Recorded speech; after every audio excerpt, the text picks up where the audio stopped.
오늘은 앞뒤 좌우에 있는 분들과 이렇게 인사하면서 헵시바를 설교를 시작하고 싶습니다.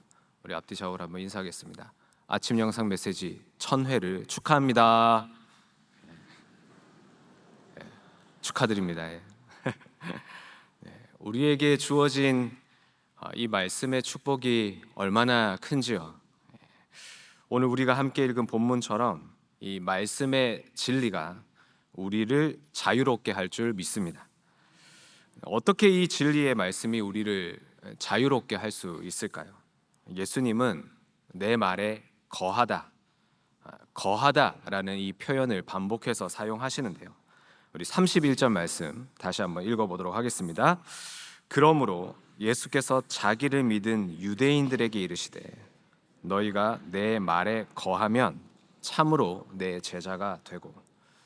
유대인들 중에도 예수님의 그 표적과 기사를 보고 믿는 자들이 생겨났습니다. 하지만 하나님을 아는 민족이자 말씀으로 살아온 인생이지만 정작 유대인들이 주님의 말씀 안에 거하지를 못했습니다. 예수님의 참된 제자가 되지를 못했어요. 이 거하다라는 단어의 원어를 보면 여러 가지 뜻이 있습니다. 살다, 남아있다, 거주하다, 머물다 등등. 그래서 영어 성경에는 다양하게 표현을 했습니다. NIV는 hold to my teaching, NLT에서는 keep and obey, 그리고 Living Bible에서는 live as I tell you.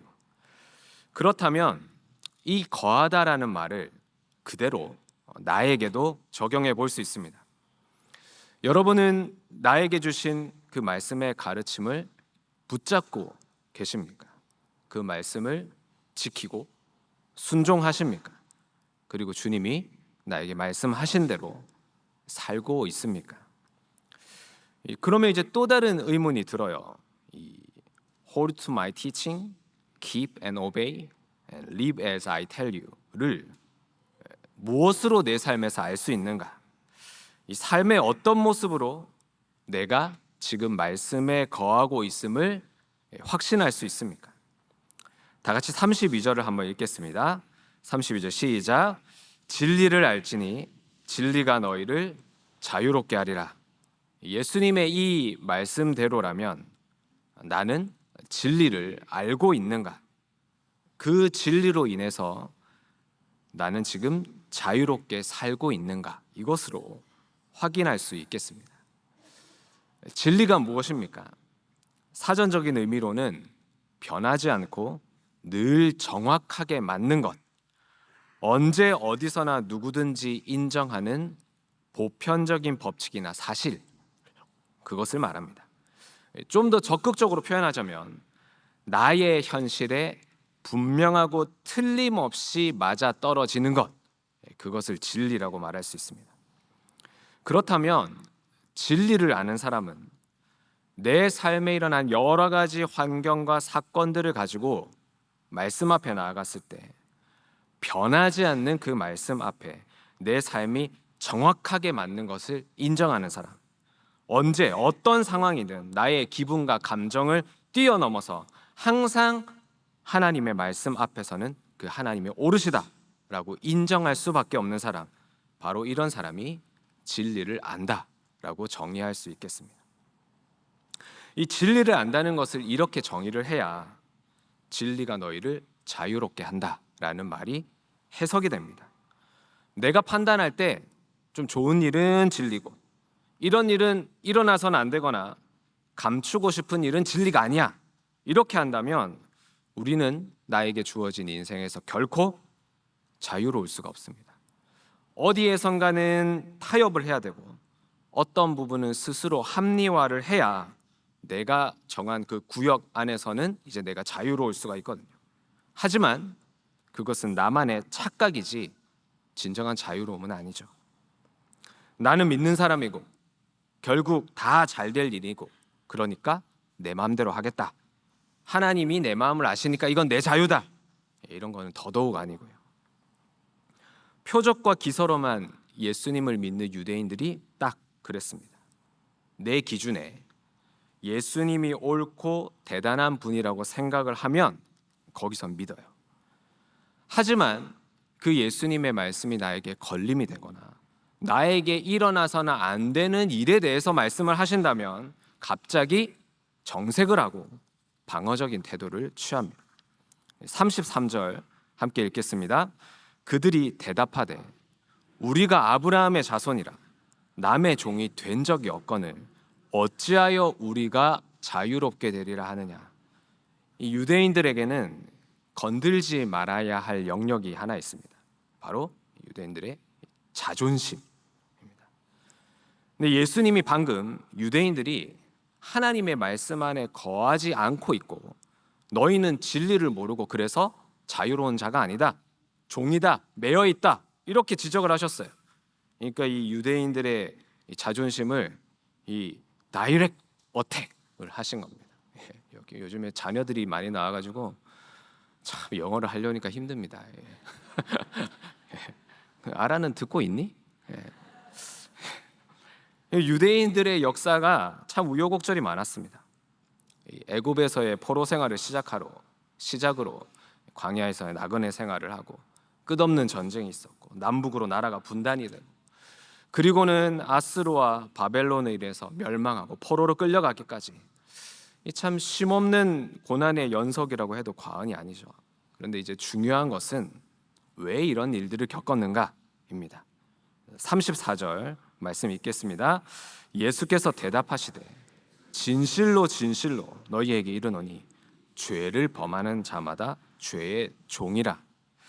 유대인들은 분명히 하나님께서 선택하신 백성이 맞습니다. 믿음의 조상인 아브라함의 자손이죠. 하지만 그렇다고 해서 그들이 죄에 대해서는 이방인과 다른 것은 없습니다. 어쩔 수 없이 죄를 범할 수밖에 없고 자기가 무슨 죄를 짓는지도 모르고 살아가는 죄의 종입니다. 그래서 35절에서 37절 같이 읽어볼까요? 종은 영원히 집에 거하지 못하되 아들은 영원히 거하나니 그러므로 아들이 너희를 자유롭게 하면 너희가 참으로 자유로우리라. 나도 너희가 아브라함의 자손인 줄 아노라.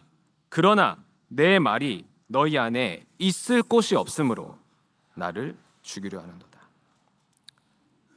내가 어떤 사람인 줄 알아?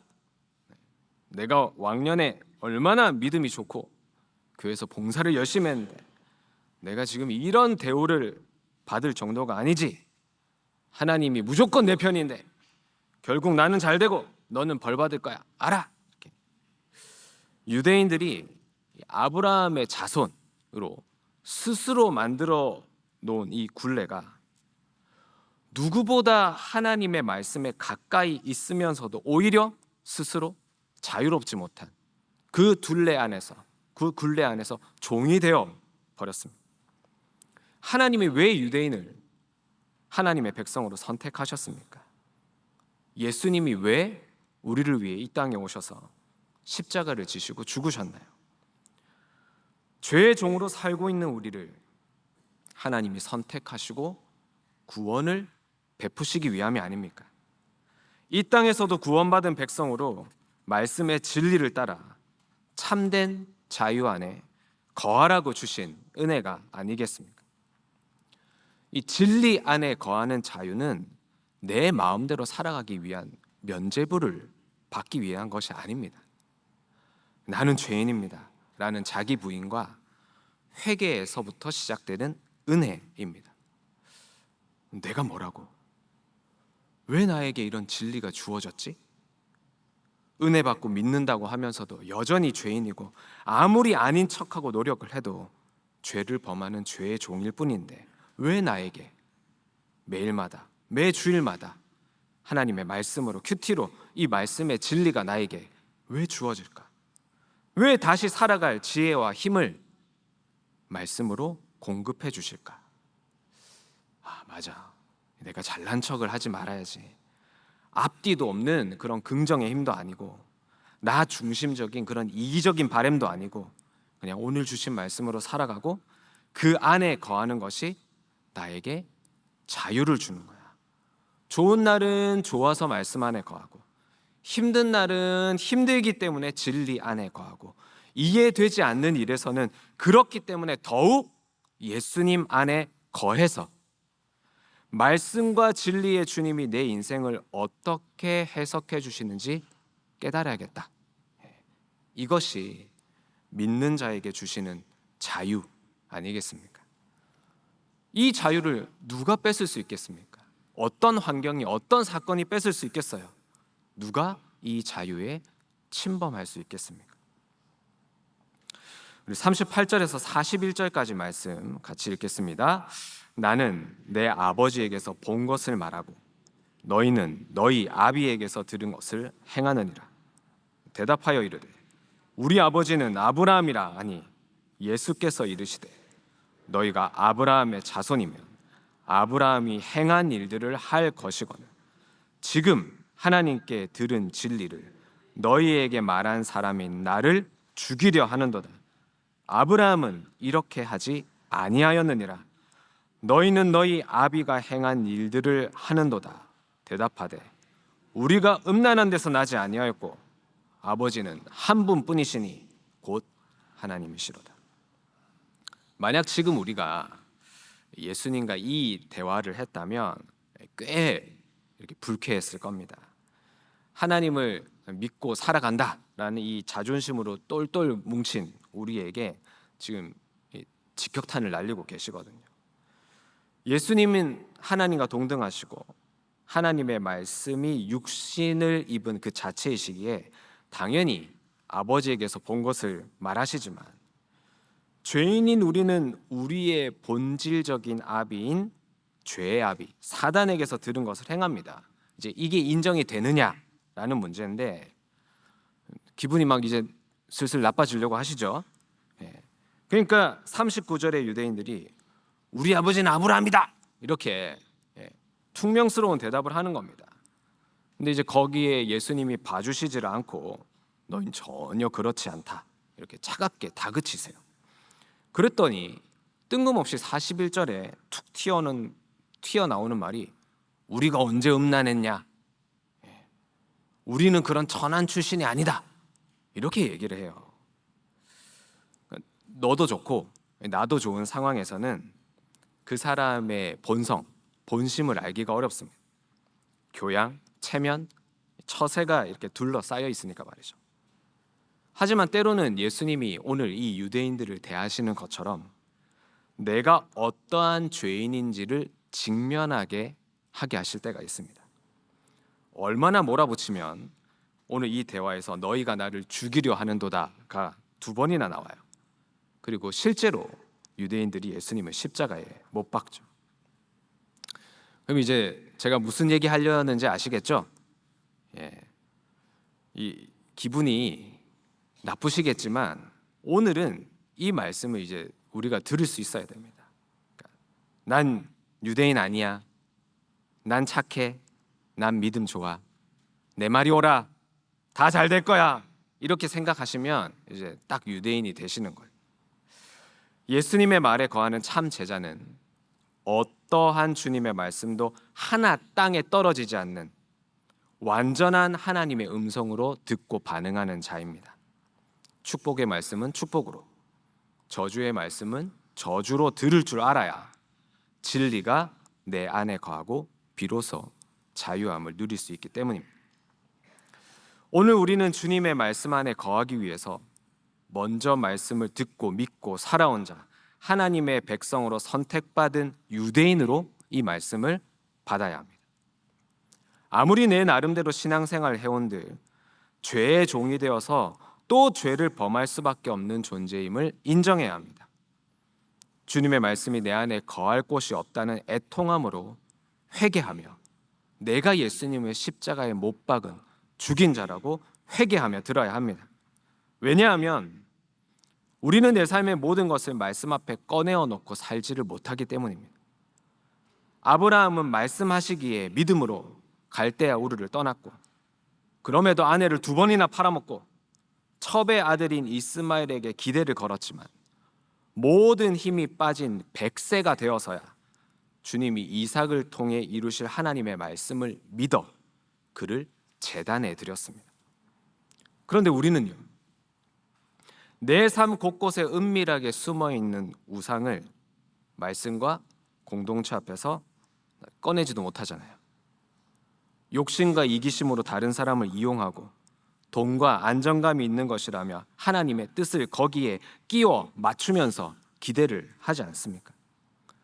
하나님이 그런 내 힘을 빼게 하시는 사건에도 힘이 빠지지 않아서 발버둥을 치면서 누구 탓을 하려고 혈안이 되진 않습니까? 그리고 그 대상을 찾기라도 하면 가차없이 정죄하고 모든 나의 원망과 분노를 뒤집어 씌워서 십자가의 심판까지 끌고 가야 직성이 풀리지 않습니까? 누군가는 혈기로, 누군가는 무시로, 누군가는 교묘하게, 누군가는 정치적으로 세상에서 배우고 갈고 닦은 방법들까지 다 이용해서 말이죠. 그러다가 혹 정곡을 찔리는 사건이 오면 이렇게 둘러댈 수도 있습니다. 그래도 난 누구처럼 음란하진 않았어. 그래도 난 저 사람처럼 천박하진 않아. 나는 내 아버지 한 분밖에 없어. 난 하나님밖에 없어. 난 하나님뿐이야. 저희 어머니가 자주 그러셨습니다. 애굽의 종이 되고 아수르에 멸망하고 바벨론의 포로가 되고 로마의 통치를 받고 있으면 그러한 기구한 사건들을 통해서 더 예수님의 말씀 안에 거하고 내 삶에 일어난 여러 사건들을 말씀으로 해석받고 있는 그대로 인정하고 내가 거하는 말씀에 대한 믿음의 결정과 반응으로 살아가면 되잖아요. 내 죄가 드러난 삶에 여러 정황들이 있다면 그 말씀, 주님의 말씀에 여쭤보고 씨름하고 나누고 적용해 보면서 진리를 알려고 어떻게든 진리 안에서 자유롭고 싶은 마음이 우리의 삶의 원동력이자 열정과 소명이 되어야 하는데 다 덮어놓고 우리 아버지는 아브라함이다. 나는 음란하지 않다. 나는 하나님뿐이다. 네가 몰라서 그런다. 이런 이제 대화가 안 통하는 거예요. 그러나 날 알아주지 않고 누가 날 무시하고 듣기 싫은 소리하고 전곡을 찔렀다고 이제 거기서 나오는 분노, 시기, 질투, 경쟁심이 삶의 원동력과 열정이 됩니다. 기필코 이겨야겠다는 그게 이제 소명 아닌 소명으로 둔갑해 버리는 거죠.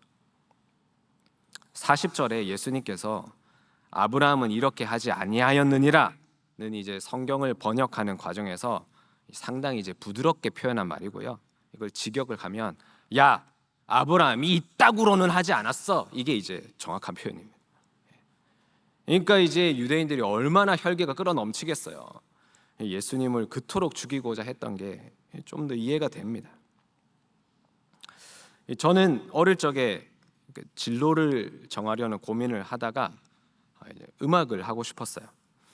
좋은 음악, 노래, 깊은 영성이 있는 그런 곡을 만드는 사람이 되고 싶었습니다. 그래서 어릴 때부터 참 많이 기도하고 조언도 구하고 여러 방법들을 찾았습니다. 근데 이제 제 마음대로 되지는 않았는데요.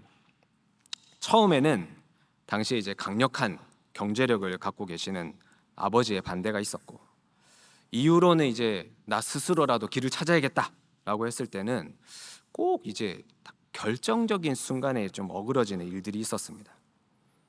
제가 이제 군악대에 합격을 했었는데 입대 2주 전에 갑자기 취소가 되는 사건도 있었고, 이제 6개월간 지인 소개로 공을 들인 그런 앨범 작업에 이렇게 참여하게 돼서 이제 앨범이 다 완성되고 이제 시판을 앞둔 딱 그때 이제 밴드 리더와 그 음반 제작사 사이의 다툼으로 그냥 그게 이제 무효화 되어버리는 일도 있었어요. 그러니까 젊은 나이에 야 이제 군악대 가서 이 앨범 나오면 이제 좀 음악을 시작해야지 라는 그런 기대감이 있었는데 너무 허무하고 힘이 쭉 빠지는 일들이 있었습니다. 그러고 나서 보니까 결국 저에게 남은 거는 나 뭐 했다라는 무용담만 남았을 뿐 뭐 음악을 전공도 못했고 경력도 없고 애꿎은 시간만 낭비한 것 같았어요. 그러다가 뒤늦게나마 드디어 전공을 할 수 있는 길이 열렸습니다. 서울의 한 음대 경연대에서 이제 입상을 했는데 그 입상의 혜택이 그 학교를 졸업할 때까지의 전액 장학금이었어요. 그래서 와, 이제 인간 승리다. 드디어 내 힘으로 뭔가를 해볼 수 있겠다. 벅찬 마음으로 서울에 상경할 꿈에 부풀었습니다. 그런데 이제 우연히 아니게 그때가 이제 집안의 경제가 무너질 대로 무너졌었고, 저는 그때 이제 신용불량자 상태였어요. 그러니까 친척 명의로 들고 있는 제 통장에 든 잔고는 300불. 그러니까 학비는 해결을 했는데 당장 이제 객지에 가서 지낼 곳도 없고 끼니를 어떻게 해결해야 될지도 모르고 이 모든 것이 불명확하니까 두려운 마음에 자동으로 교회로 향했습니다. 예배를 드리는데 그날따라 말씀이 막 힘주시고 뭐 잘 될 거야 뭐 이런 얘기를 안 해요. 기분이 안 좋아서 기도실로 향했습니다.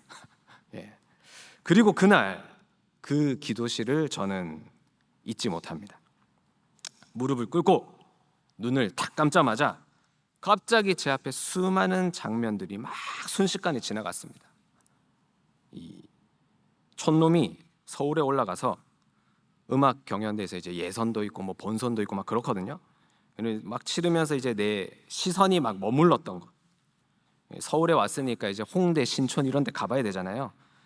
거기 눈 벌겋게 다니고 있는 제 모습이 이제 딱 보였어요. 예술학교니까 거기는 음대생뿐만이 아니라 이제 연기 전공, 무용 전공, 모델 전공. 와, 이제 제가 뭘 봤는지 아시겠죠? 세상에 예쁜 여자들이 거기 다 있는 거예요. 거기다가 얼마나 이제 거기 형제님들, 자매님들이 이 진리 안에서 너무 자유로우세요. 그래서 뭐 서로 껴안고 다니고 뭐 학교 복도에서 애정 행각을 벌이고 아주 그냥 거기서 막 와, 나 여기서 거하고 싶다라는 마음이 이제 막 물밀듯이 물려오는 겁니다. 그리고 나서 이제 홍대 가고 신촌 갔으니까 이제 제가 거기서 뭘 보고 다녔는지 아시겠죠? 근데 이제 제가 그런데 막 눈이 돌아가고 마음도 가고 헛된 기대에 이렇게 막 품었던 것들을 이제 누군가에게 솔직하게 털어놓았을까요? 이제 제가 아브라함의 자손인데요. 학교 집 교회만 다닌 모태신앙 교회 오빠인데 교회안가 체면이 있지 어떻게 그런 걸 봤다고 그런 생각을 했다고 얘기를 합니까? 아무한테도 말하지 않고 그냥 마음속으로만 어떻게든 내가 여기서 살아내서 나도 저 진리 안에서 자유로우리라 그렇게 했습니다. 그날 그 저녁 기도실에서 세상의 음란함을 바라보고 있던 제 뒷모습이 보였어요. 그리고 지난 시간들이 그 자리에서 갑자기 해석이 되어지는 거예요. 하나님이 제 이제 청소년 시절과 청년 시절에 그렇게 했던 그 기도, 나 이거 좀 하고 싶어요, 길 좀 열어주세요 했던 그 기도가 하나님이 신실하게 응답해 주셨구나. 이혼 가정의 배경에 부모님 사업이 줄줄이 망한 사건에 애굽의 포로로 아수르에게 함락당하고 바벨론 포로 생활도 서러운데 로마의 통치를 받는 것처럼 내 꿈 하나 제대로 펼쳐지지 않는 이 상황이 막막하고 짜증이 나서 그렇게 발버둥을 쳤더니 이제 하나님이 나를 보호하셨고 지키신 후에 때가 되니 더 드러날 것도 없는 내 민낯을 보게 하시는구나. 그게 깨달아졌습니다. 그렇게 외도하고 이혼한 아버지를 욕하고 무시하면서도 그 인생의 교훈이 무색하게 그 길을 나도 걸어가고 싶어서 난리를 치는 저를 직면하고 인정할 수밖에 없었습니다. 그동안의 기도가 내 생각과는 다르게 응답되었더라도 오히려 그 응답은 하나님의 오르심과 하나님의 선하심과 하나님의 완전하심과 하나님의 인자하심으로 나를 이끌고 계심이 믿어졌습니다. 기도를 오래 하지 않았어요. 그날 집으로 돌아가서 가족들에게 고백을 했습니다. 그리고 뒤돌아보지 않고 진학을 포기했어요. 저는 음악이라는 그 즐거움, 그 화려함으로 제 연약함과 수치를 가리고 싶었습니다. 그리고 그 안에는 교묘히 음란이 자리 잡고 있었어요. 하지만 겉으로는 찬양을 하고 싶다, 하나님께 영광을 돌리고 싶다, 멋진 음악으로 감동을 주는 선한 영향력을 끼치는 사람이 되고 싶다, 그 말 자체는 틀리지 않았지만 진실되진 않았습니다. 진리는 저에게 어렴풋했고 자유함이 아니라 조급함, 초조함이 더 컸어요. 저는 진로를 놓고 기도를 했는데 하나님은 저의 음란함을 인정하게 하셨어요. 전혀 다른 결과였습니다. 더 이상 아버지를 손가락질하면서 어떤 행위만을 보고 판단할 수 있는 자격이 너에게 없다, 그것을 인정하게 하셨어요. 여러분, 저는 음란합니다. 제 가식과 포장을 거두면 제가 그래요. 그렇다고 나도 음란하고 너도 음란하니까 서로 얼마나 음란한지 낄낄거리면서 얘기를 해보자, 이런 경박함을 말하고자 하는 건 아닙니다. 저는 거룩하고 싶어요. 구별되고 정결하고 싶습니다. 얼마나 싸우고 인내하고 때로는 피하는지 몰라요. 그런데 거기서 제가 자유로울 수가 없다라는 것을 인정하는 겁니다. 음란하기만 할까요? 저는 돈을 좋아해요. 돈을 사랑해요. I love money. 인정받고 싶은 욕구도 너무 커서 시기 질투도 엄청 많아요. 이기적이에요. 계산적이에요. 제 죄만 구체적으로 나눠도 장르별로 하루씩 한 일주일은 나열할 수 있어요. 그러기가 싫습니다. 그런데 안 됩니다. 정말 너무 안 돼서 애통하고 안타깝고 주님 앞에 너무 죄송해요. 그런데 그런 내 모습을 인정하고 회개한 후에 저에게 주어지는 놀라운 일들이 있었습니다. 무엇일까요? 주님의 말씀이 살아서 내 안에 거하시기를 시작합니다. 성경에 그렇게 음란한 일들이 많은지 몰랐어요. 아주 음란한 책이에요. 그리고 무슨 문제만 생기면 전부 다 돈 문제예요. 다들 인정 중독에 막 시기질투에 난리가 났어요. 그리고 사람이 아무리 자기가 잘난 척을 해도 다 이기적이고 계산적인 거예요. 즉, 성경에 어떤 이야기가 나에게 주어지든 그 이야기가 다 제 이야기가 되어지는 기적이 일어났습니다. 그리고 그 주님이 주시는 주일 설교 말씀과 매일의 큐티 말씀에서 그때 보이기 시작하는 거예요. Hold to my teaching. Keep and obey. Live as I tell you. 제가 여러분보다 더 경건하고 거룩하고 성품이 좋아서 목사입니까? 아닙니다. 저는 목사이기 전에 이 교회의 성도로서 똑같이 담임 목사님의 주일 설교와 매일 큐티 말씀을 가지고 교회 공동체 안에서 보호받는 사람이에요. 그리고 하나님이 허락하신 직분으로서 목회를 할 때 하나님이 이 목회라는 자리를 통해서 저를 얼마나 지켜주시는지를 인정합니다. 어쩔 수 없는 죄인이라는 내 한계를 인정하는 것에서부터 예수님의 말씀에 거하기 시작합니다. 그러면 예수님의 참 제자가 될 수 있습니다. 삶의 우선순위가 구원이 되기에 죄인들과 세리와 창녀들의 친구가 될 수 있는 원리예요. 그리고 하나님의 말씀을 축복은 축복으로, 저주는 저주로 받을 수 있게 됩니다. 진리가 뿌옇지 않고 명확해집니다. 성경 말씀이 내 삶에서 하나도 떨어질 것이 없어집니다.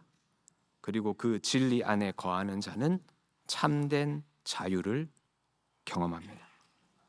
아브라함의 자손이니 음란하지 않다느니 나는 하나님만 바라보고 살고, 이런 변명 아닌 변명으로 나를 감출 필요가 없어요.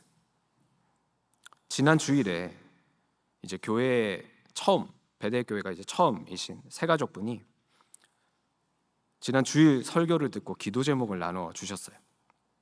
몸 안에 두 군데에서 이제 종양이 발견되어서 치료를 앞두고 계신데, 이제 교회를 다니겠다고 마음을 먹고 왔는데 이제 그렇게 일이 일어나니까 마음이 이제 막 심란하시고 또 부끄러우셔서 이렇게 말하지 않으려고 했는데, 그 주일 말씀이 너희 죄를 서로 고백하며 병이 낫기를 위하여 서로 기도하라. 믿음의 기도는 병든 자를 구원하리니 주께서 그를 일으키시리라. 이렇게 말씀이 나에게 오시니까 그분이 오늘 이 기도 제목을 나누어야겠다라고 하시는 거예요. 바로 이런 것들이 예수님 말씀 안에 거하는 것 아니겠습니까? 이 성도님 뿐이겠어요? 지난 주일 말씀에 반응해서 서로 고백하고 병 낫기를 위해 기도하신 모든 분들, 진리를 알고 그 진리가 우리를 모든 병에서 자유롭게 할 줄 믿습니다.